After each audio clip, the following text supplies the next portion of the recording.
Dan and Corey here, welcoming you into Libservative. The great fundamental issue now before our people.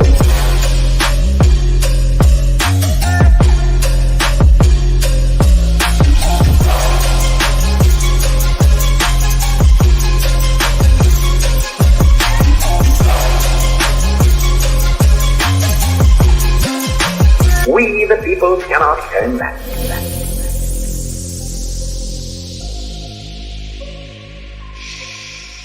Welcome in to another rousing rendition of Libservative, intellectual idiots fostering political and cultural literacy. Bell the Bodysnatcher on the ones and twos. He, as always, is Corey Walsh. And he's Dan Griffin. And what do we... You know what's funny, Corey? I don't have all of the... I have no notes tonight, so I'm basically just going off our banners. So what are we talking about tonight? We're talking about Canada going authoritarian and showing the West what not to do. This is going to be great. We've got, I don't remember if we're going to discuss the anti-Semitism bill or not, because I think we covered a little bit of that during your headlines last week. The debates are on. Joe Biden, as Bell said so eloquently before we started the show, he is on some sort of meth that has really lit a fire under him as the election nears, basically telling Trump, hey, bring it on. We've got 2 debates scheduled. We'll discuss whether or not any good can possibly come out of that. We've got the right, as in the right wing, virtue signaling a little bit, investigations into Israeli war crimes, and a ton more to come up in Corey's headlines from a hellish, horrible hellscape. But first, Corey, tell the people all the places in which they can find us. Libservative Podcast is found on all social media and podcast platforms. Our website is libservativeshow.com. We can be found at Libservative on Facebook, YouTube, and Twitch, Instagram and Twitter at LibservativePod. Our TikTok videos can be found at Libservative Podcast, and you can reach out directly at libservativepod@gmail.com. Subscribe today. Right now. Go ahead. You're listening. It takes you 2 seconds to pause it and just click subscribe. Go ahead. We'll wait. You done? Okay. Jesus, it's taking this guy forever. Go fuck yourself. We ain't found I shit. love a perfectly timed soundbite. The second one was a little rough, but That's because you were speaking. You didn't give me I know, time. you Give me fucked time to up. set that up. Things learned, Corey. What'd you learn this week? Anything good? Anything cute? So I had a refresher and a thing learned. And my thing learned is that pork is banned in 160 countries, Dan. American pork. American pork is banned in 160 countries. I was going to Because say, because pork being banned in certain autocratic Muslim countries, that actually kind of makes sense, because in the Muslim religion, you are not to eat pork. But there aren't that many of those. No. It's American pork because of ractopine. It's a drug commonly used in American pork. Yep. Nope, not that. No. Ractopine. A drug commonly used in American pork production is banned or restricted in approximately 160 nations, including all countries in the European Union, Russia, and China. Despite these safety concerns, the U.S. pork industry continues to feed ractopine to an estimated 60% to 80% of American pigs to rapidly boost growth rates. If you purchase pork at your local supermarket, chances are it comes from a ractopine-treated pig. Here are some key points about ractopine. There's safety concerns, there's limited health studies on it, and there's adverse events in pigs that the FDA has linked ractopine to nearly 250,000 reported adverse events, where more than half of those pigs have become sickened or killed, like from lameness, trembling, or other ailments, where they say pigs are smart. The trembling might be from pigs that just know the game and know the jig is up. I don't know if it's the ractopine. Yeah. Just They are on kind of edge. smart. Like, we're getting fucked, and everyone's like, look at this conspiracy theorist. So what is this? What is this rectalpine? Ractopine. Bell's gonna look that up real quick, and we're gonna. What is it? Is it like a hormone? Like, is it something? Because you said that it was originally developed, fatter, right? It was originally developed to treat asthma, but it was later adapted for animal use due to its growth boosting effects. However, I had asthma as a kid. If I had asthma as a kid, if somebody had given me rectal peen, I would have. Recto. You're gonna fuck up. You're gonna make. Better. It does sound a lot better that way. But Bell's So if gonna I be had over here taken this- looking up rectal cream. Spell this for me. RACTOPAMINE. Rectal peen. And then I have a little bit of a rant that's more of like a refresher than things learned about how inefficient the fucking government is, especially when it's well, working. I with private love me industries. a good topic about inefficient government. So when a hospital and you have birth when you have a kid, well, you don't know, but when you have a kid, you get this paperwork and you check for a birth certificate and you get a verification of birth that day, and then you're typically supposed to get a birth certificate in the mail. So I have had the same job since my kid was born, and for some reason, I don't know what probably because my wife works at the school, but they needed his social security number and things like that, but they didn't necessarily need his. Oh, damn, Bell's got it. He's got it. What's All right. rectal peen? RACTOPAMINE. Affirmative. That's what, okay. Can confirm. What it is Big a shoot. feed additive used for muscle leanness in cattle. It increases skeletal muscle expression of asparagine synthetase as part of an integrated stress response gene program. The effects on humans, however, besides the pharmacology effect, ractopamine may cause intoxication effect or therefore any consumption by humans of a meat and or byproduct of animal consumed ractopamine with feed for growth stimulation may result in such clinical effects as cardia and other heart rate increases, tremors, headaches. Oh shit, there's a whole list. Yeah. In other words, it can get you high. Oh, it could I fuck guess you up. so. If you take it as itself, yeah. Yeah. Well, But it's It's not a- a hormone. It actually is a drug, and it's designed to increase lean meat in cattle. Yeah. What if I took it? Is it a steroid? It was originally developed to help with. You can use it.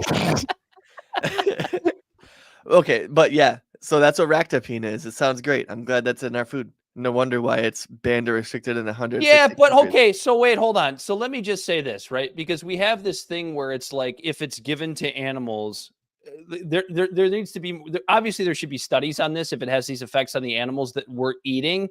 But like, I mean, I'm not a fucking doctor or a scientist of any kind, but who's to say that just because the animals are fed to the ractopamine, that because we eat it, we get the side? Like, is it completely digested and done away with inside the animal itself, or does it actually go into our blood after eating the meat? Because there's a lot of weird. No, and you're absolutely right. Like, for example, if I ate, like, let's say I got a piece of meat and there was like cancer growth cells or a tumor in that meat that I didn't know about from an animal, and I ate it, I'm not going to get cancer from it.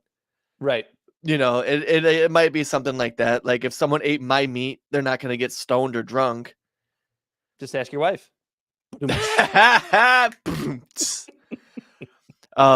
But as for this drug itself, and it's funny because this is kind of something that RFK always talks about. It's just bullshit. Crazy like vaccine and conspiracy about big pharma and the FDA. The U.S. Food and Drug Administration approved ractopamine for use on pigs after just one human health study involving 6 young, healthy men. One participant dropped out due to abnormal heart racing and pounding.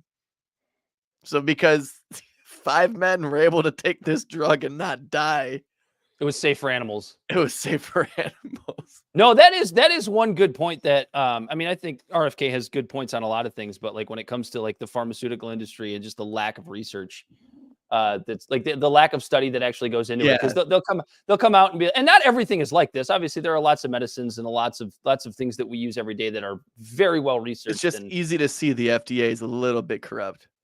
Yeah, it's just easy to be like, well, there's been multiple studies done, and then you find out, like you said, it's been like 12 studies, just like what you said, where like 5 people were tested, or like, a typical vaccine needs to be tested for whatever it is, like 12 years. Don't quote me on the number, but it's a long time. And then, you find out that it was only tested in randomized controlled trials for like 4 months. Like, Yeah. a lot like what we saw with the COVID vaccine. So they gave it all to him once. Okay to question. It's like they gave like those people in the randomized study that once, and then 12 years later, they just shot him a text and be like, "You good, homie?" And Yeah. if they responded, they're like, "Yeah, see, 12-year study." And then half of them were like new phone, who dis? Yeah, new new number, who dis? And then so the other thing that's really funny, we're talking about pharma, and then someone just commented, named Pharma Pluie. Hello, guys. Hello. But anyways, going back to prove to us that you're not a Russian bot. prove to us you're not big pharma. But no, so I've learned more. So anyways, going back to my story about the refreshing of the memory of how inefficient big government is. So the hospital, like, apparently didn't send it. Something happened where they didn't send the birth certificate, even though we checked it, right? So we hit up the hospital. I figured that's the first place you start to get a birth certificate. They're like, you can't get it here anymore. It goes to records. It's been this long and this and that. So me and my wife were like, so the backstory is I need a birth certificate of my son, like, tomorrow. Okay. Well, our company just got bought by another company. The benefit enrollment window is with only in a little bit of time, or my son doesn't get health insurance until January because of Obama's Affordable Care Act, where they have the benefit enrollment windows now where everything's shrunk down to where it's either a life-changing event or during open enrollment in the beginning of the year is when you're allowed to change your insurance. Well, is this not a life-changing event? The fact that your company was bought out by a It is, but we still have a window. I got you. I don't know. And so I found out about this I found out about this like around like April 15th, April 16th. I'm going to need that birth certificate. So I told my wife, like, hey, I don't know when I'm going to need this stuff. I might need it tomorrow. I'm not sure. Everything's up in the air. You're off work today. Will you get everything together for me? So tomorrow I just have it to take it into work. And she goes, we don't have a birth certificate for Corey. Like, what? She goes, no, we only have great parents you are. I know, that's what makes it makes you feel like a piece of shit, right? Like, she goes, we only have the verification of birth because that's all we needed to get him his insurance and my job because he was under 6 months. And when he got enrolled in his school, I guess all they asked for was a social security card because, like, they're like, yeah, that's obviously your son. You're the mom. You've been bringing him here, And so he's alive. We see him. And so prove it. And so I'm like, oh, fuck. So back in January, back when that happened in April 15th, I said, I need you to order one right now. We figured it'd be here like in a week or two because I knew I would need it by this date in the middle of May. The deadline's coming up. Deadline is tomorrow. And I'm like, can you check and see what the status on this is? Like when we're going to get this or whatever. And this is me on Monday saying this to her. And she goes, they fucking say it might not be here till June 25th. And I'm like, well, fuck. Jesus. Yeah. I'm like, well, fuck, I need that now. So first off, the government for some reason takes 2 months to just type in a computer, a thing, print it out, stamp it, and send it. Takes them months, apparently. The best part is this isn't even the federal government. This is the state government. This is the state government. So listen, that's not even the end of it. So then I'm like, fuck. So I'm like, all right, I know that I can go to like the county clerk and get it, right? Like I know I can go there to get one printed, notarized, and stuff like that. So I look it up. I'm like, just like bullshit. It is. And they go, yeah, you can come in, but you got to make an appointment, but you can get a day of. And so I'm like, okay, cool. So I go to make an appointment. And the next appointment isn't available. And they're like, you can only come in on Tuesdays and Thursdays from 10 to 2. And the next appointment the worst possible time for any working human being is right, like any blue collar worker. And so then so make an appointment now. And I click to find the next appointment. May 31st. Like, what the fuck? So like, and then they go, oh, but there's will call. And so the will call is I can get it within 1 to 5 business days. And I have to go to the fucking how arbitrary. 1 to 5? Like, what is it? Is it 1 or is it 5? The 1 to 5, and it was ready on day 2. Okay. But I have to drive out to fucking Lansing from where I live. and it's an hour and a half away just to And make it's not sure even in that the same county. right, just to make sure that my son can Can have get health insurance because of an arbitrary deadline the government put in place in the first place. Now, Corey, if you were just a better parent and you just had that birth certificate like you were supposed to. Yeah, I know. You know, honestly, those kind of thoughts went through my head. Like, God, this makes me just feel like a shitty parent. How did I not have a birth certificate of his? And then I remember, like, oh fuck, we were at the hospital for 6 fucking days. That by the time we were ready to leave, I had no sleep, and I would just sign whatever it was. I could have sold my soul to the devil. Just get me the fuck out of here and get me home. You could have signed your kid away to be a ward of the state at that point. You were so exhausted. Yeah, like, and anyone who has a kid definitely understands like what it's like to be in the hospital for days on end for labor, and it's the most goddamn wrenching thing. Like it's and this is coming from the man's point of view, so I can't even imagine what the woman's point of view is. I'm not even gonna pretend to imagine, but yeah, it was a fucking mess. And I guess so now I'm driving out to Lansing to go get us. I'm gonna make a day of it. Go out there, hit up Whitmer, see what's up. Yeah, knock on her office door. Be like, hey, bitch, I understand you wanted to fix the damn roads. Because for those who are out of staters, if you don't know this, her campaign slogan when she first got elected back in, when the fuck did she get elected now? Was it 2014? 2018. She first got elected. 2018, she got elected. Her big thing was fixing the damn roads. Because if you're not a Michigander, you don't understand. We have the fucking worst roads in the country. I've driven in about, I don't know, 30 or so states across this great land, and nobody is worse than ours. But now she's deciding specifically to fix them. Macomb County. Now she's deciding to fix them all at once in Southeast Michigan, and we can't drive anywhere because all of the roads are fucking closed, or there's 2 lanes shut down. But where I am, all those roads are starting to get fixed, and right now they're great. To her credit. I mean, they'll be fucked again in 2 years. Don't worry. Maybe not, because there was a bunch of legal stuff about it, right? Like they got rid of a bunch of their contracts and made them like follow the right cement ingredients and stuff. Yeah, use better materials. Because here's the thing: there's a running joke here in Metro Detroit about I-75, basically all the way from the Ohio border until I don't know, Mackinac Bridge. I'll say Flint. Basically, they just do road work from one end, and then they get all the way to the other end. And by the time they get to the other end, the first end is fucked up, and they got to start all over again and just do the same road over and over again. Job security. Anyway, what did I learn this week, Corey? I learned something so good. In fact, mine is so good. I just learned it as we were doing our pre-show meeting. I actually want to let Belle go first. Belle, do you have a things learned this week? I mean, you learn a lot of things every day. Our jack of all trades. Actually, I do have a little bit of something. It's kind of touching on something we bullshit.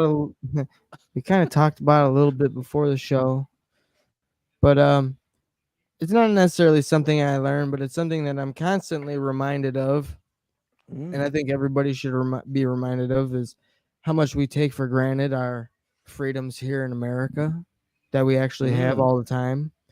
All these people that live, I hate, be the person to talk about privileged lives, but we live very privileged lives with all of our freedoms. You can say whatever you want and do whatever you want and sing whatever you want, because in Hong Kong, about a week ago, they banned a song because it was pro-democracy. They banned it because the courts in Hong Kong said that it could be used as a weapon.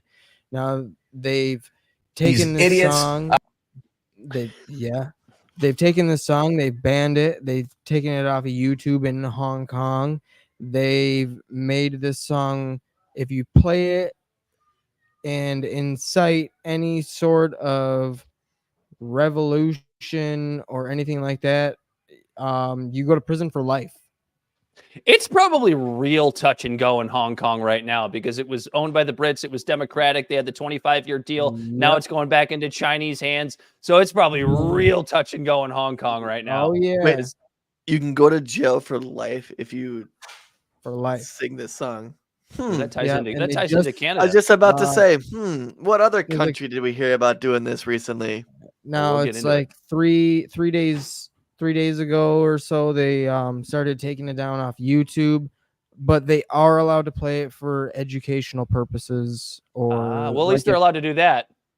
But they're not allowed to recreate it. You're not allowed to play it like at a rally. You're not allowed to do any shit like that, and you're definitely not allowed to play it for students. So you just sit there and you play it and you go, "I'm teaching you."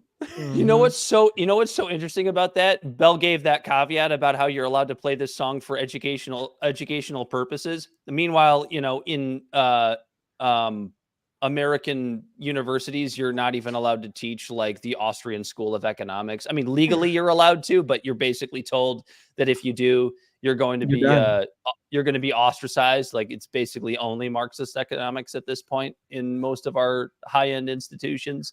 I find that interesting. Austrian School of Economics. That's the Mises Caucus. That's the Libertarian. That's laissez-faire capitalism, that kind of thing. Well, that's weird. They're not allowed to teach, and like some of the Ivy schools, they're just not allowed to teach that. They are allowed to teach really. it. It's not illegal to teach It's it. one of those It's things that you're allowed to do, students. but you'll be blacklisted if you do it. Yeah, you'll be Okay. out. You'll be That's wild be because canceled. at my community college, my teacher was in there talking shit openly about how he does not like communism and he is a capitalist. Oh boy. Yeah. It was, and I loved the class. It was riveting because he was just talking about and especially me being on this podcast, I'd be in there and he'd be saying something. And I'd be like, yeah, like the land use act in Hawaii. And he'd be like, yeah, like the land use act in Hawaii. Like, how the hell is there a community college good idiot Lord. kid in here that knows what that is? Right. Did you have a conversation with him about the Jones Act? Oh yeah, because I wrote a whole paper for that class. We had to write a class about how like regulations and government, like something about like government with economics and their relationship or whatever. On cable news. And I wrote my paper on how the government fucks over people's lives through regulation and protectionism. And I talked about the Jones Act and the Land Use Act and how the Maui fires were so devastating. And I didn't even touch the water meter stuff. I only touched those two key points because it only needed to be 500 words. And I think it was still like 750 just because I have just diarrhea of the mouth. And I got an A+ on it. There you go, man. Good for you. I'm happy for your A+. And he hates banks, which is even crazier. He likes credit unions. Okay. Because banks are for profit. Yeah, that's true. Banks are for profit. You always get the loans. You always get better interest rates from credit unions anyway. So thank God for those. My things learned this week, gentlemen, was something that I learned right before we started the show. This was not originally going to be my things learned. But Patrick Bet-David will be hosting a debate on May 31st. I do often plug other shows on this podcast, and I'm going to do it right here, right now. May 31st. I believe it's going to be live at like 6 o'clock. You can find it. Patrick Bet-David will be hosting a debate between one of my libertarian heroes, Dave Smith, and Chris Cuomo. Now, the first mentions of this debate does not say exactly what it's about, but if you listen to Dave Smith, which I do religiously, you'll know that this is likely going to be about COVID policy and the lockdown regime that we all had to live through for, well, it depends on where you live. In the worst case scenario, like almost 4 years. In the best case scenario, maybe about 6 or 8 months. But this all stems from a interview that Chris Cuomo did on Patrick Bet-David's show last week. A lot of our listeners and viewers have probably seen it. If you're the type of person that listens to this show on a regular basis, you've probably seen this.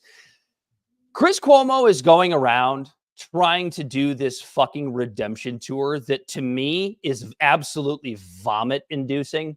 It's this whole, I got booted off of mainstream media because of stuff my brother did and lies that I told. Now I'm one of you. I'm one of you Roganites. I'm one of you people that listens to new media and podcasts, and I was wrong, and I was given bad information. But he cannot admit to the absolute fucking damage that he participated in causing over COVID. If you remember, Chris Cuomo was the first guy to jump on the highest rated show at CNN, and I want to say the second highest rated show in all of cable news, behind only Tucker Carlson at the time. Could be wrong about that, but he was close. He was up there. And he was the first person to jump on his fucking high horse and into his studio and look at you in his camera and tell you that if you don't get vaccinated, you're a murderer. You're going to kill your grandparents. You're a piece of shit if you don't do exactly what the government mandates to make this this go away. So I'm going to go ahead and I'm going to play a clip just real quick from Patrick Bet David's show. Many of you have probably seen this. While I'm digging it up, Corey, go ahead and say something if you had something to say. Yeah, I was going to say, because it's interesting that that when someone, like, for example, Tucker Carlson went down this same route and he left mainstream media, and of course he was able to, he was never necessarily a shill. He kind of did say things that spit in the face of other people on that show, and that's what he ultimately got fired for. But he got fired from that, and some people were saying this exact same thing with more liberal leaning views.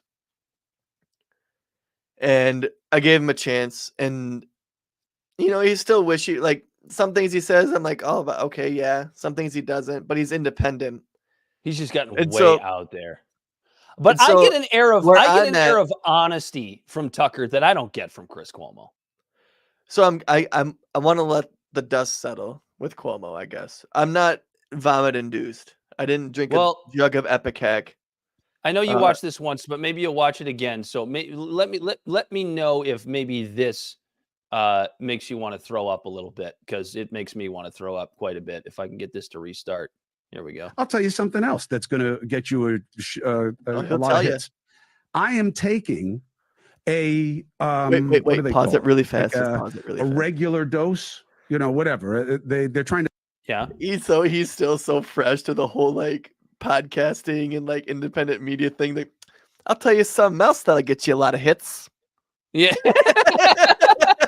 I'm gonna help you out. That's gonna get you a lot of hits. I am taking a what do they call it? Like a regular dose, whatever. They're trying to build up of ivermectin. Ivermectin was a boogeyman early on in COVID. You couldn't talk about it. That was wrong. We were given bad information about ivermectin. Here's the first piece of bullshit right here. He goes, that was wrong, and he's obviously right in hindsight 4 years later. But then he goes, we were given bad information. Okay, Chris, you work for CNN. You are the most popular show on CNN at the time. You have an entire room of researchers at your show. And all they have to do is a quick Google search that will tell you exactly what ivermectin is, what it's used for, how successful it's been, that it is it has a Nobel Prize for human use. And he wants to go, we were given bad information.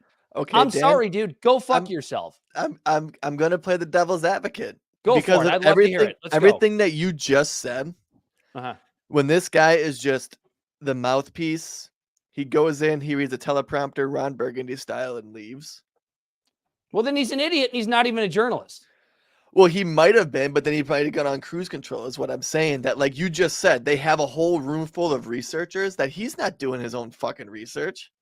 And if his whole full room of researchers is giving him this information, he might be doing the we thing, because that's that press thing that, like, when you're interviewing someone and you want to ask them a question, and then instead of you saying, I think this, you will say, like, and some people will say, you know what I mean? Like, you get what I'm saying? No, that's the laziness, 100% for him not doing his own research when now he's the face, because that's the beautiful thing of CNN and Fox News, right? That all of a sudden, if they give bad information on something, It didn't come from CNN. It came from the host. And don't worry, we shit canned him. You'll never hear that shit again. Okay. You know, okay. And the fact that he's actually just admitting this.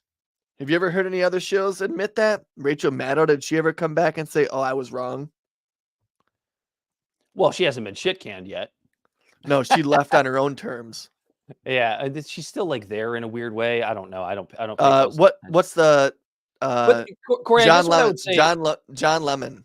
Oh, Don Lemon. Or Don Lemon. Oh God, yeah. He's the only person who's shit worse canned than from CNN, and he's still doing the CNN shill shit. Mm-hmm.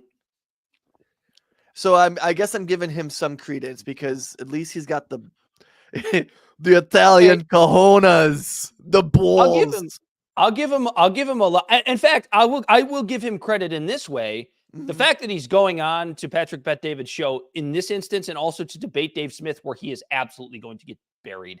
I'm sorry, Dave Smith is absolutely going to bury this man in a shallow grave. But Don Lemon never would.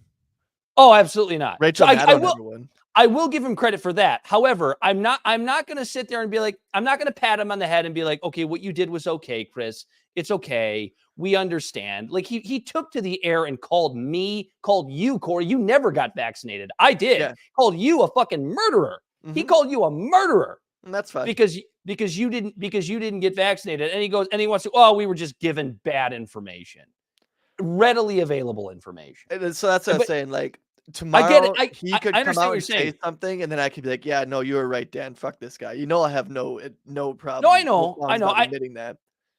I'm glad you brought up the things that I can have respectability for him for, which is, having the cojones to go on Patrick Bet-David's show, who is by no means a liberal in any way, by debating Dave Smith, and I'm excited to see that debate. Maybe super excited for that, as David Hogg did when he debated Spike Cohen. In some ways, David Hogg surprised me.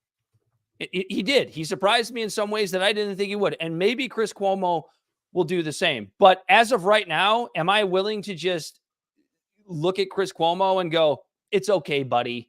It's okay. You didn't know." I'm not ready to do that. Maybe you're a little more forgiving than me. What if the whole time Chris Cuomo is just going, "You're right, I was wrong"?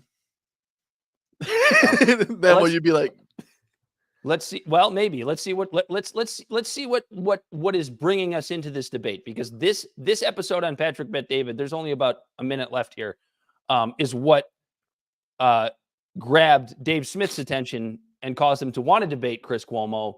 Chris Cuomo accepted, which again I give him respect for. The real question is why. Everyone's going to say Joe Rogan was right. No, Joe Rogan was saying, yeah, he was right, but that's not what matters. What matters is the entire. I think you know why I'm pausing it now. Yeah. He goes. People were saying Joe Rogan was right, and then he didn't. He basically backed himself into a corner. Because he goes, yeah, Joe Rogan was right, but okay, here's the problem that I'm seeing.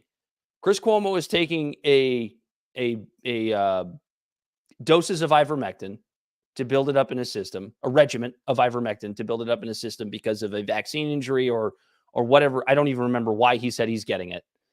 But everybody's point when it came to ivermectin, and this was our point, Corey. I remember us talking about this. I remember so many people talking about this. I know you and I were not saying that ivermectin definitely helps treat COVID. What we were saying was, I remember exactly what we were saying. We want more studies. Just fucking study it. I remember exactly what we were saying. What we were saying is, we know that this drug is safe. It has been proven to be safe in extremely high doses in humans. There's no way that taking this drug can possibly hurt you. But what might it do, Corey? It might help with COVID. Right. No, that's exactly what we were saying on this show, because we kept finding studies that showed that a group would get help from it, like in Argentina or something like that. There was one in Brazil or something like that. And then there was studies to where it made no difference, but it didn't hurt anyone. Exactly. And that was the whole point. But we were just saying we wanted more studying, and us saying that made us vaccine COVID conspiracy theorists. Right. What we can, right. Because exactly. of shit that this guy was peddling. I absolutely understand that, yeah. And what we were getting were, things like that where they were called, it's horse medicine, guys. And that's not that's not us saying go back. It's horse medicine. Like, it was a lie. Well, now the WHO is making statements about how they can't get people to take ivermectin for the other shit they need them for because people think it's horse medicine. Right, exactly. A drug that won the Nobel Peace Prize. Not Peace Prize, but Nobel Prize. Nobel Prize for medicine. But yeah, and Cuomo and Don Lemon and everybody else was sitting there talking about how Joe Rogan's taking horse paste and don't listen to this person. And there was that article from the Rolling Stone that said people were remember gunshot victims in Oklahoma weren't being able to get in the hospital because people were overdosing on ivermectin that just turned out to be a complete fabrication, complete bullshit. In fact, people were people were wearing coats in Oklahoma in August. Remember that? Yep. People were wearing coats in Oklahoma. Yeah, the B-roll footage was like a year and a half old. Oh, fucking A. Let's continue to hear what this fucking turd sandwich has to say. Entire clinical community knew that ivermectin couldn't hurt you. They knew it, Patrick. I know they knew it. How do we? Because now I'm doing nothing but talking to these clinicians who at the time were overwhelmed by COVID and they weren't saying anything. Not that they were hiding anything, but it's cheap. It's not owned by anybody. And it's used as an antimicrobial, antiviral in all of these different ways and has been for a long time. For malaria for over Slow down, Chris. And my doctor, who's now my doctor, was using it during COVID on her family and on patients. And it was working for them. So they were wrong to play scared on that. Didn't know that at the time. Know it now, admit it now, reporting on it now. Because I think that's the job. The idea that, well, you were a vaccine proponent. Why wouldn't I have been a vaccine proponent? Now there are questions. Oh, no, but I knew at the time. No, you didn't. What you knew was that there were people telling you to be resistant to what the government was telling you to do. Absolute horseshit. What he just said was absolute horseshit. Yeah. Because of the very fact that, no, you're right. That part is horseshit, that we were just wanting to be resistant to what the government was telling us. No. Because there was people like you and I that we just talked about. We were looking up the fucking published articles and the published studies of this shit too that was out there that just wasn't being like pushed up and pushed into the narrative of the mainstream media. We knew this shit, and when we would talk about it on our show, we were citing peer-reviewed articles when we were doing this fucking 2 years ago. Yeah, and dancing around the word itself because we didn't want to get banned on YouTube. Well, and then not only that, it was like, we were. I remember that we were doing that, and then Chris Cuomo wants to say you just wanted to be anti-government. Okay, first of all, to a degree, I don't see why that's a bad thing. Okay, as a general rule, I don't think it's bad for you to go against what the government is telling you to do just as a general rule, Chris Cuomo. And at the very least, question it. Question everything. Okay, fair enough. And that is the part that is still in Chris Cuomo's head, that he still has that. As much as he wants to go on this little redemption tour, he still has that that cable news TV brain. I don't know how much is left of this. That's done. That was the end of it. So, like, I'm sorry, dude. Like, I am not going to sit here and accept. First of all, Chris Cuomo hasn't apologized for the things that he said, the things that he said about you. That right there is the best you're gonna get. What do you like? People aren't gonna grovel. They're wrong. They're just gonna basically admit that you guys might have been onto something. But that's the thing, is like, it's not even really an admission, because he's like, that was wrong, or they were wrong, or they gave me bad information. Not I was wrong. I think he said that a little bit there at the end when he goes, wrong about then, wasn't reporting on it then, reporting on it now. But like, that's a PR stunt. That right there is PR stunt. What about the part where you accused my friend Corey here of being a murderer because he didn't get vaccinated? Like, I'm sorry, it's just not good enough for me. And Dude, maybe I this loved that debate so with Dave much Smith when will help. people would say that to me because I was donating blood plasma at the time because I had COVID already, and my monoclonal antibodies that was in my plasma were saving lives, and I didn't die. So because of me, there's probably like a net gain. Yeah. And I don't mean to be on a high horse of that, but I don't brag about that at all until someone tries to talk shit about the vaccine stuff. And it's like, well, I didn't get vaccinated because I was donating blood plasma, and my monoclonal antibodies that were in my plasma were saving lives. Yeah, so that's the thing. That's the thing I learned, that Patrick Bet David will be hosting a debate on COVID policy between Dave Smith and Chris Cuomo. We're going to be watching it. We're probably going to be talking about it on the show afterwards. We recommend y'all We can't live stream it. Yeah. Nah, it's going to be on Pat's show. Well, I think we'll probably get. You know what we could do? Let's just send Pat an email. Yeah. Say, hey, can we stream this? You never know. You never know. Just a couple small guys, a couple small fries, just want to stream this. And so I'll put it to the people this way: we will be attempting to live stream this debate. If we don't get permission from Pat and his people, then we won't do it. But we will definitely be talking about it. Anyway, what do we have next? We got Canada. Oh, Canada taking a game plan straight out of the Hong Kong playbook that Bell brought up earlier. Bro, this is like next level shit, right? Because you had Bill C-16, which was the compelled speech bill that Jordan Peterson was pitching a bitch about. However you feel about Jordan Peterson, I don't really care. He's right about this.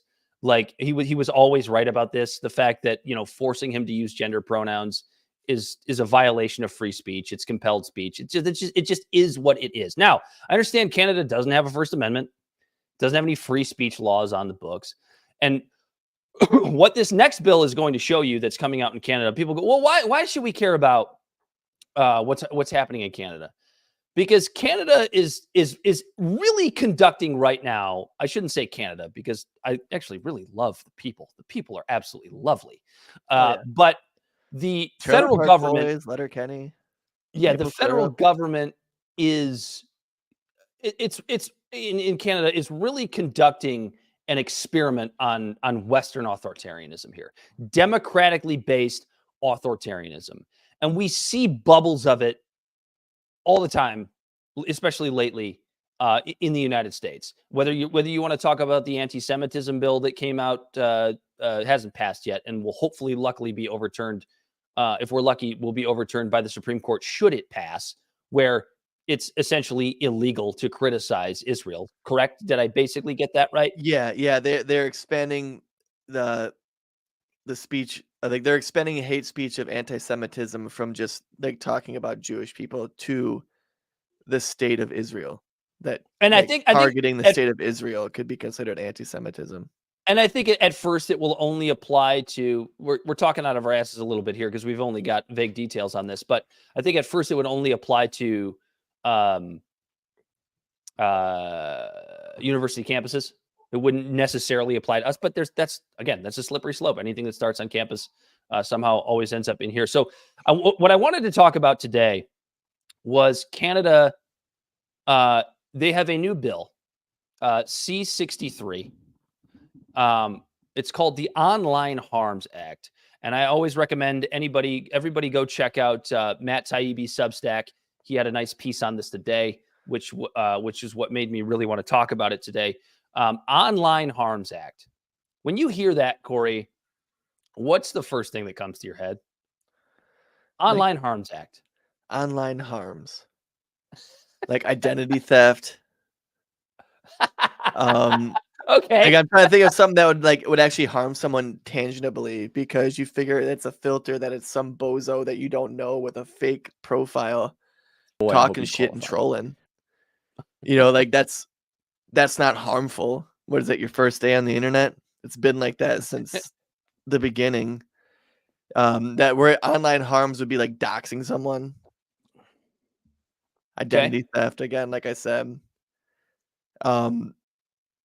Those are the two really only things that I could see because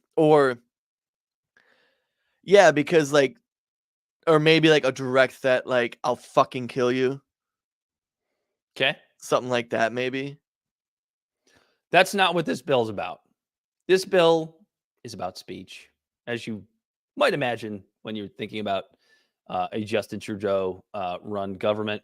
This new statute, the bill proposes to create a new statute, the Online Harms Act, and to amend other existing statutes, including the Criminal Code and the Canadian Human Rights Act. Duties on social media platforms would include 3 broad duties on social media platforms. 1, a duty to act responsibly by implementing measures to adequately mitigate the risk that users will be exposed to harmful content. So the way the Canadian government is setting this up is, because what do? It's honestly it's a great political strategy. It works every fucking time, even here in the United States. The way they're setting this up is we got to stop kids from getting harmed. We can't harm we have to protect our kids. It's always about the kids, right? The children! Save the children! We're going to take your rights away under the guise of you not being a good parent and protecting your own fucking kids, first of all. But also, I don't know where I was going with that, but that was my main basic point. You don't do a good enough job protecting your kids. We have to do it for you. Yeah, daddy government, here to protect you. Security versus freedom. Second thing is a duty to protect. Here it is. A duty to protect children by integrating design features respecting the protection of children, whatever that means. That sounds super arbitrary. And then the third thing is a duty to make non-consensually distributing intimate images or child sex abuse material inaccessible within 24 hours, which is absolutely fucking reasonable. And I would imagine there's probably a law on the books already in Canada where child porn is illegal. It's just putting the onus on the platform owners or administrators to remove sensitive child sex material from their platform. That's reasonable, right? That makes complete sense to me. That's probably the only provision of this bill that I'm not going to pitch a bitch about because it makes complete sense, right?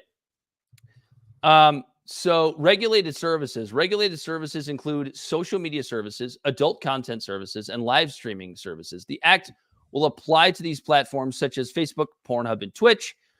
Duty to act responsibly. The OHA would require platforms to implement measures to mitigate the risk that users will be exposed to 7 categories of harmful content. What are those? What constitutes harmful content? Who decides what harmful content is? Yeah. No, I think we as individuals should decide what the harmful content is. Like, we shouldn't have the government deciding what harmful content is. For example, right now, we have a government that's deciding, like in America, we have a government that's deciding criticizing other governments is harmful content. Like, when the government gets to decide what the harmful content is, it might be on your side right now and you might be gung-ho for it. But there's going to be other people in charge at a different point, and then the culture is going to sway and people's opinions are going to sway. And then all of a sudden, what you thought was right and you were speaking, all of a sudden might be considered harmful content. It can flip-flop real quick. Yeah. Okay. So then this is the most fucked up part, right? So changes to the criminal code. The Online Harms Act, Bill C-63, introduces significant changes to the criminal code, including a new definition of quote-unquote hatred. So they're going to redefine what hatred is. A new hate crime of, quote, offense motivated by hatred. So they're going to redefine what an offense motivated by hatred is. Carrying a maximum sentence, Corey and Bell, pay close attention, a maximum sentence of life imprisonment and stronger sentences for existing hate propaganda offenses. So let's put into context what this means. If you commit a crime that is motivated, that is perceived to be motivated by hate, as is defined by the Canadian government. So let's just say I go and I just because this law hasn't been completely put in yet, but this is the way I think of it. Let's just say I'm a teenage kid, right? I'm having some fun. And I go and as a white kid, I'm running around the neighborhood. I'm spray painting people's houses as a prank, right? Obviously, I'm violating the law, right? I'm committing a civil offense. I'm damaging somebody's property. I should be punished for that, right? But I unknowingly do 3 houses of LGBTQ people. Is that now a hate crime? Because I unwittingly targeted LGBTQ people for vandalism. Dan, this is why I tell you to stop making dicks your fucking signature for your tags. I got to stop doing that. But you see what I mean? Like that could theoretically, would the Canadian government put a 17-year-old kid in prison for life for spray painting somebody's house? Probably not. But according to what this law would state, they would have the ability to do so if they saw fit. Yeah, that's not good. Yeah, so that's what this whole thing about it is like so frustrating, right? It's like it reminds me of America's war on drugs. It's where like if you get caught with, like, according to the federal law, I forget what the exact stipulations are, but like getting caught with weed and stuff like that, like maximum sentencing of like 25 years or something like that, or 0 tolerance on cocaine. The thing right, white boy to where forever. To where most people won't get that maximum sentence, but they're gonna give it to a couple, just so they're the example of this could happen to you, kind of thing. That's what. So there's been statements and from a this few, Canadian country that is now doing Canadian this. country. this Canadian country, this Justin Trudeau, who's only 40 minutes from my house here in Detroit, well, Metro Detroit. Well, he's in Ottawa, so he's a little bit further away. I'm just talking about the Canadian Canada country. in general. Sure. The Canadian country. But like first, like I the can first thing see Russia from my house. I can see Canada from my house. The first thing is the idea that not the idea, but do you remember like when the trucker protests were happening and they were seizing people's bank accounts? Right. There was that. And even before that was when the whole Jordan Peterson got ran out of town and he cried. When they told him he had to say. He did cry, and then he got hooked on benzos. It was a whole thing. You see what the Canadian government does to people, Dan? Yeah, really bad. And then they tell people that they have to say things, which is compelled speech, which in our country is also is protected by the Constitution with the Fifth Amendment. But like you're just seeing them just like trying to just like herd cats into a fucking room to like, nope, you can't say this, you have to say this. Or else. Yeah. And it's the arbitrary nature of words like hatred. Like if I say Corey, fucking hate you. The whole world knows I don't hate you. We're boys. We do a podcast together. We play disc golf. But is that hatred? Is what I just said to you hatred? Do you feel that way? Does the federal government feel that way? It's like it's the arbitrary nature of like who defines what the thing is, and it's just this license to continue to move goalposts, and that is why free speech is so important, and it's what I feel most reasonable people understand why free speech is so important. But it's you got what I'm saying, like it's the whole freedom of speech is not freedom of reach thing. It's like, okay, I don't care about any of that. Yeah. You have to be able to not go to prison for saying the N-word. I'm sorry, as disgusting and vile as that word is. Oh yeah, and that's what we hate the most about this, Dan, because of the fact that like people will say shitty things on the internet all the time, and I disagree with them all the time. But I'm one of the first ones to jump into the trenches with these trolls and engage them for an hour while my wife and son are waiting to go to the park. Well, I'm sitting there and just dog shitting on these people for Corey, having I really just want to let the people takes. know. I just want to let the people know that is the second instance of you demonstrating that you were a terrible father in one episode. Now the government's going to come in and take my son away. But not if you put him in a dress, you'll be fine. But yeah, no, it's annoying how this like people immediately whenever there's something they're uncomfortable with or they don't like, they're just like, well, the government's got to take care of this. Yeah. Like, no, scroll past if you don't like it, or actually just even leave a comment and go, "You're a fucking idiot." Yeah, like obviously, and I think you'll agree with this. I think Bell will agree with this. The thing that I see in here, in this bill, is the possibility of not just imprisonment, but life imprisonment for things that you say. Who does that sound like? What does that sound like? Does that not sound like Stalinist Russia? No, it sounds does that like not China. sound? I was going to say, does that China. not sound like the Hong Kong story that Bell gave in his Things Learned this week? Yeah, no, it's exactly the same. 100% the same. And so, like, I guess what you could do is you could look at this bill and go, God, at least, God, thank God we're not Canada, right? Thank God we have the First Thank Amendment. God But we're that not is also communist what Hong Kong or Canada is something I could Yeah, say in the what? same fucking sentence. Why would you ever feel the need to say this? And a lot of Canadian legal scholars are coming out and talking about this and going, well, is somebody really going to go to prison for saying the wrong thing? Probably not. Probably not. And let's just say that that's true, right? I don't want any instance in where my federal government has the ability to throw me in prison for any amount of time, let alone for life, for something that comes out of my mouth or gets typed out onto a keyboard on the social media, unless it's I am insane openly threatening somebody.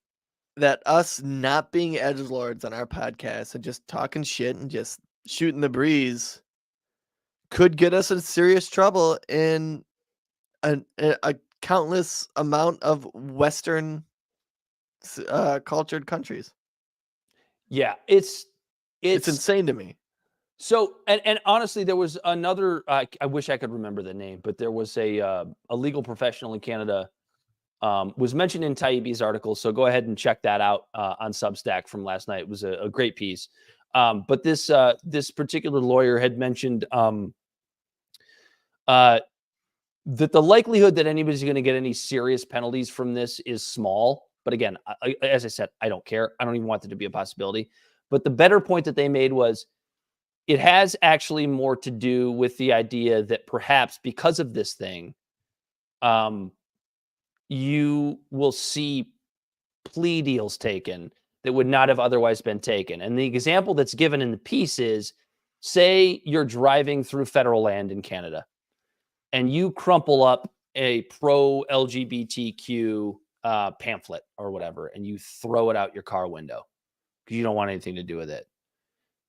Because of this statute, you've now been busted for littering and a hate crime. Like, really, the only thing that should be charged there is littering, which should be a civil citation. Makes complete sense to me. Don't litter. It's bad.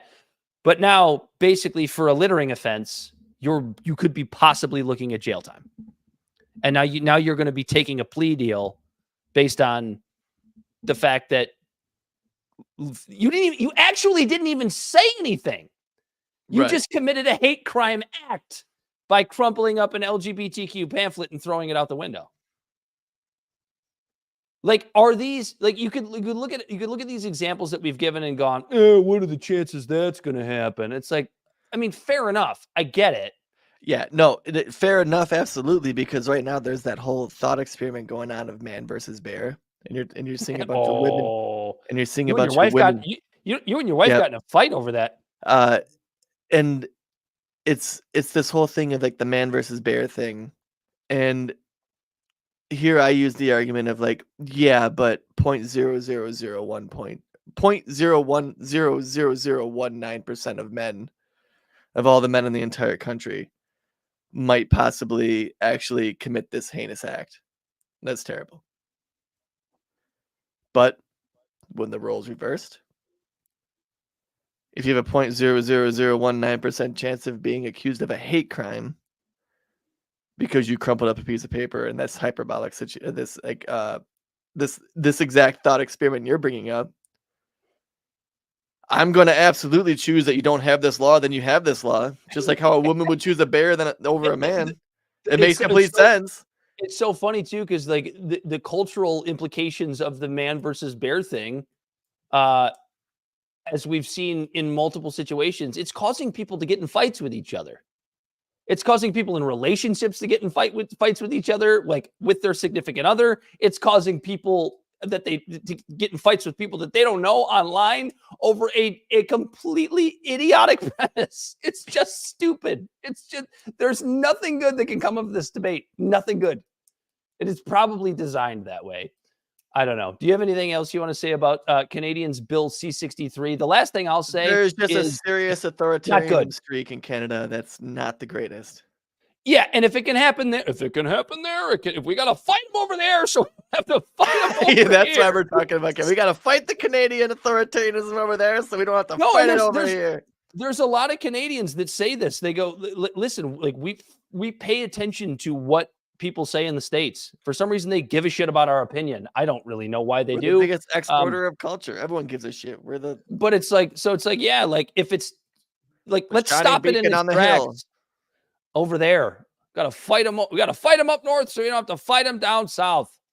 You got some headlines for us, don't you, Corey? Or did you have another topic you wanted to get to before we get to your headlines?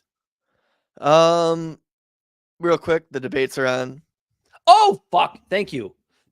Is there any good that can come of this? Well, let's see. Good night, everybody. No, so there's two debates to be scheduled, I believe, in the future. I don't believe these have been scheduled as of yet. This news just came out today. Biden and Trump going to debate twice. And so it's so interesting because, like, on the one hand, it's like, yeah, we're supposed to see debates so that we can see what each candidate's platform is. But we already know what each candidate's platform is because we saw it 4 years ago now. All this is going to be is a complete shit show. And I'm here for it. It's going to be entertaining. We're going to carry them both live here if we are allowed to. Those will be allowed to. Yeah. Public domain, I think. Yeah. So stay tuned. Yeah, as we get ready for the debates. Make fun of two old men yelling at clouds. It's going to be... Okay, let me ask you this. Do you think it will be more of a shit show than 2020 or less of a shit show than 2020? Probably less. You think so? Do you think Trump's lost a step and Biden just has no fucking clue what city he's in? Yeah. Yes, to both.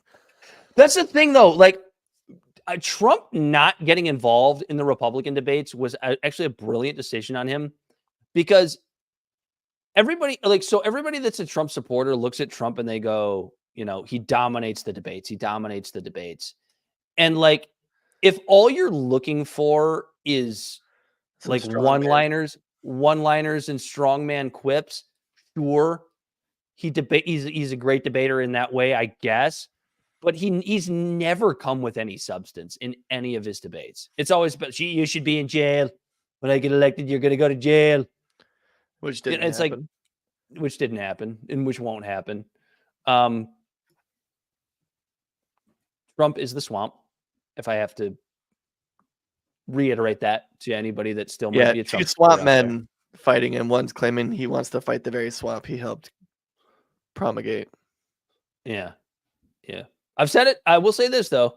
If I'm rooting for somebody at this point, I'm actually rooting for Trump. I won't vote for him, but I'm rooting for him. Let's just bring the chaos at this point, boys. Who gives a shit?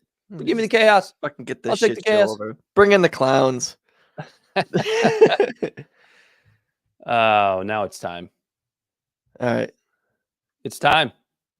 Is it time? It's time for headlines from a hellish, horrible hellscape.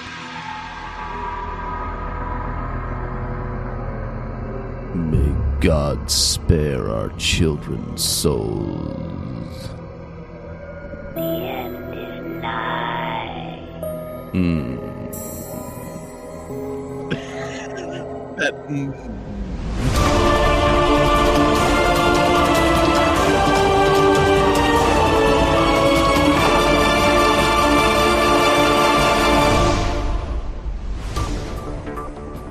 Biden continues to turn more into Trump every single day, and it's funny that we just brought him up. In 2019, Biden tweeted, Trump doesn't get the basics. He thinks his tariffs are being paid by China. Any freshman econ student could tell you that the American people are paying his tariffs.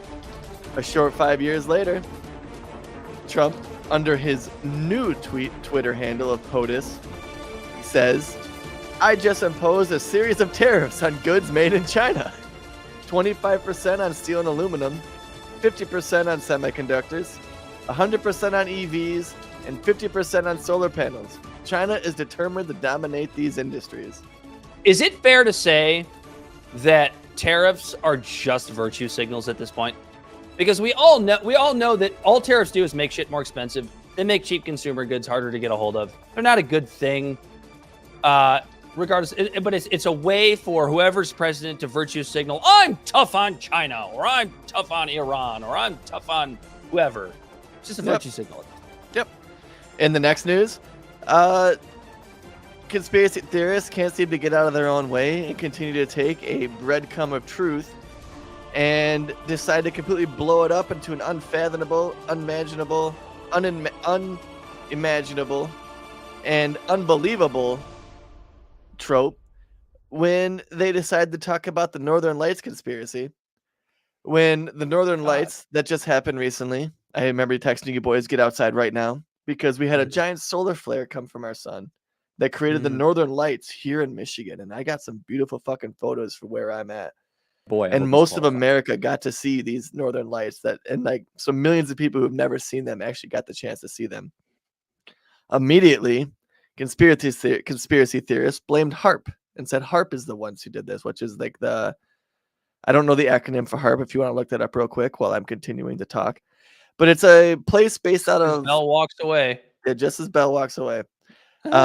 It's something radio... It's about the Aurora Borealis, but HARP, what they do is they create artificial northern lights in Alaska in order to see what its effects will be on radio frequencies and satellites and stuff. It's for science. It's not for shits and giggles. So high frequency active auroral research program. Yes. So they emit like lights and different stuff into the air. I don't know the exact science that they do, but they create northern lights in Alaska intentionally to see what effects it's going to have on radio frequencies, things like 5G, satellites and stuff, to help combat those things in the future so no one loses their fucking internet. Anytime the sun decides to be an ass, anytime the sun decides to be an asshole and shoot a bunch of fucking electromagnetic pulses and gravity waves at Earth.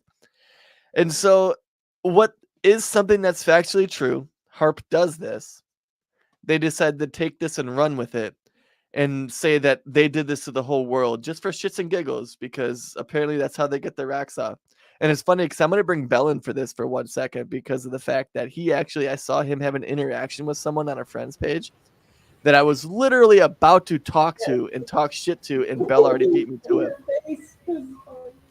Hey, Bell. He's not paying attention. We're talking about HARP. HAARP? Yep. Yes. And how conspiracy theorists like to take a breadcrumb of truth and run wild with it to where they become completely unbelievable, and they like to shoot themselves in the foot. This morning. That's literally what I just said. Wow. No, I said I'm bringing Bell in because of the fact that I saw someone comment on a mutual friend's Facebook about this, and I saw his comment but none of the replies, and I immediately was about to hop in and dog shit him, and then Bell beat me to it. The thing is, it's not even, they don't, like, people are acting like they shine northern lights at the sky like it's some sort of fucking, I don't know, dude, it's stupid. But they literally just shine lights. Bullshit. Like, incredible amount of lights at the sky, and it activates the ionosphere, and it's like a whole thing. They're like, we could send radio signals to this shit. Yeah, it's true. but they're not sending it all over the world. People are giggles. I know, but it's like Northern Lights still. I don't understand why these people are so stupid. Right, like Northern Lights were around before HARP. You know? I know. No, the thing is like, all right. Were around before cloud seeding. So these people, a lot of these people believe that like HARP's been around for like a century. I'm like, yeah, crazy. We've been able to use lights for a long time. Not to mention, it's a research program. So it's like, yeah, the Northern Lights have been around since before humans. So it's like to replicate it, to study it. We're researching them. Wow, how weird! What a weird thing to watch. Like, I don't understand. Right. Well, no, we're not. I mean, they're beyond researching them. They're using them. But sure, but they started off researching them, right? Right. Yeah. No, right. But it's like they're in Alaska, and I mean, you can go and see if there's going to be a coronal mass ejection. Go and see if there's going to be a solar flare. You can go and see if there's going to be. There was just another big one, just recently. Like yeah, after the that's one why we had last Northern Lights. Because I mean, no, Bullshit. but I'm saying there's another one that just happened. Bullshit. Oh, on the way. That one. Yeah, that's on the way here. Because right now the sun, I know the sun wanes and waxes or whatever, and that like there's points where there's more activity on the sun, and there's points where there's less activity on the sun. But right now we're in a very, very active state of our sun. Right. And it's very hotter than normal. You know, they said that it was going to happen. What you were looking for, but see, the thing is too. Wane. That's what the moon does. 3 or 4 years ago, they said that the sun was going to become more active. So, this all makes a lot of sense.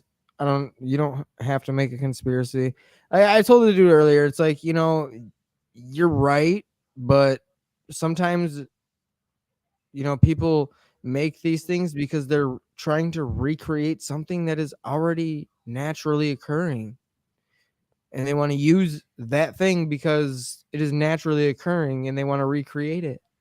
Like, it's such a fucking easy concept to understand, dude. Yeah, just go to your closest water park and they recreate waves. Yeah.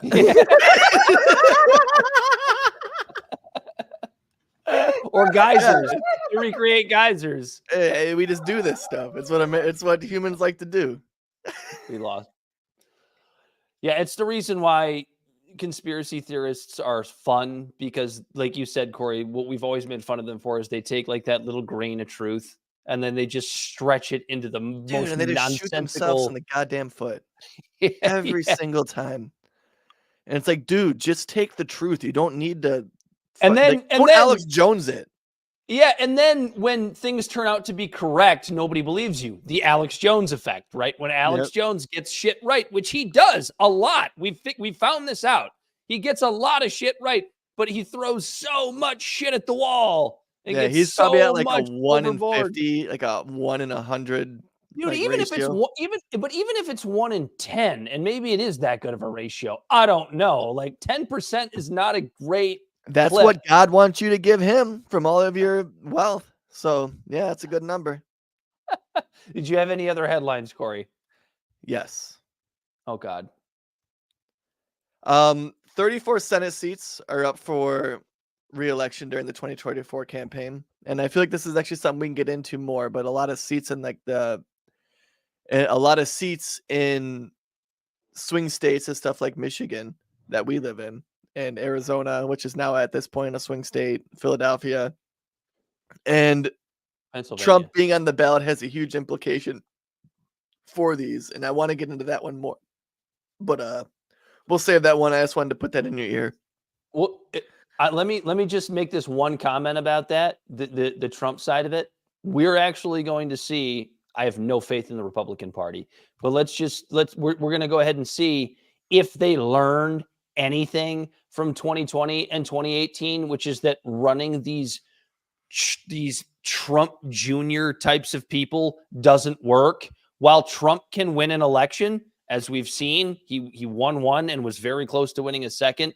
These other people, these like these Trump minions, do not get elected. So let's see what the Republican Party does. But if they just stayed milquetoast Republicans, they probably would, because people are going to vote for Trump, and then people are just going to hit Republican.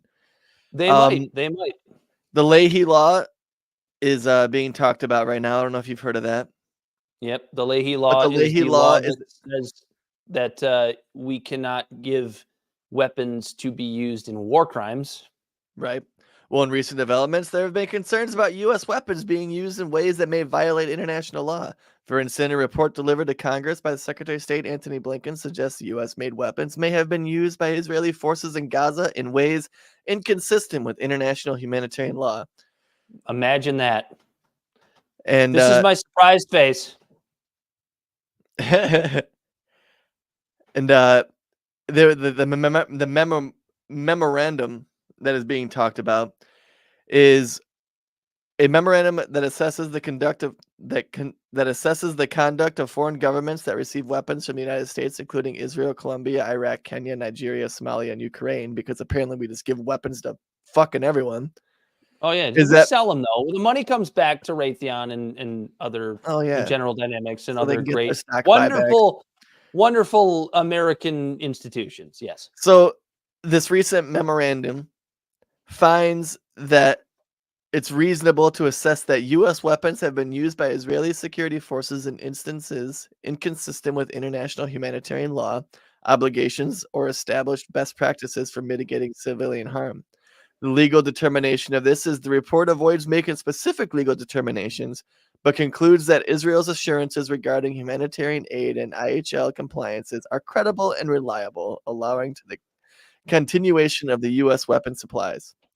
The congressional response has drawn criticism from some members of Congress who argue that it fails to make a definitive assessment and avoids addressing the core question designed to be answered by the report.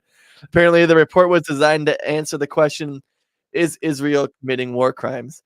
And then, so the report says, it's reasonable to assess that, but we aren't concluding that. Yeah, the U.S. administration concluded it was, quote, reasonable to assess Israel had misused U.S. weapons, but largely accepted the Israeli government's assurances that it did not violate any stipulations of military aid. Real quick, I'm going to bring Bell in too, and I'm going to have you both guess this. How long do you think... drinking game? It could be, I guess. How long... Yeah, the loser has to finish their drink, I guess. How long... I'm drunk.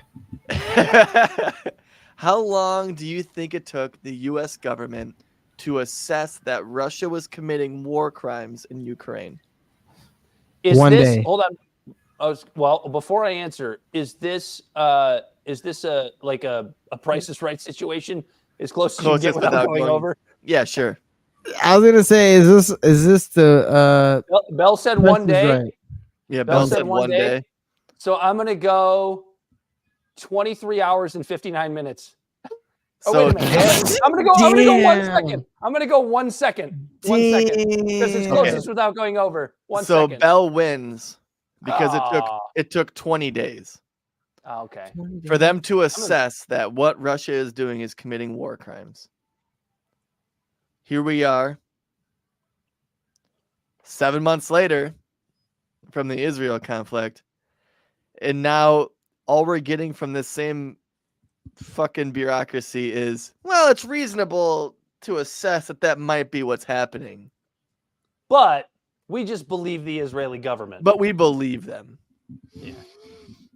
It's great. Yeah. Because you know why, Corey? If they didn't believe them, it would be anti-Semitic. Right. It's that whole trope that Jews are liars or something like that. I don't know. But that's all I got. It can't just be that the Israeli government is bad. It has to be something bad about Jews all the time. Right. And then so everyone, right? So like everyone was talking about what Israel's doing fucking sucks. And then they're like, you're anti-Semitic for saying that. And so everyone's like, no, we're not talking about Jewish people. We're talking about We're talking about the Israeli government. So the government goes, all right, well, we're just going to broaden what anti-Semitism is then. Fuck you. Yeah, it's like, well, you can't conflate Jewishness with Zionism, but you can in this instance, and you can't conflate Jewishness with the Israeli government, but you can when it's convenient for us. I love that. Love it. Love how the goalposts just continue to move. Not allowed it's insane. Again, I'll say it again. It's insane how our show we're talking about. Don't talk about this anymore. We've it might be illegal soon. Yeah, it might be illegal soon. Like, we've literally never talked shit about Israel or Jews or anything on our show ever. That it's just been until they started committing war crimes in front of our fucking faces. Yeah. But now that's anti-Semitism, Dan. But now we're anti-Semitics for saying that. I know. It's awful. I know. I need to go to rehab or something. I need to go to like. I think you need life imprisonment. If I was in Canada. Encampment of some sort. I don't know. Yeah. Yeah, it's where you can learn to concentrate. Yeah. On saying the right things. And not the wrong things. It's like we might as well make those jokes. We're gonna get called anti-Semites either way. It doesn't really matter at this point. Anyway, Corey, tell the people where they can find us. Please.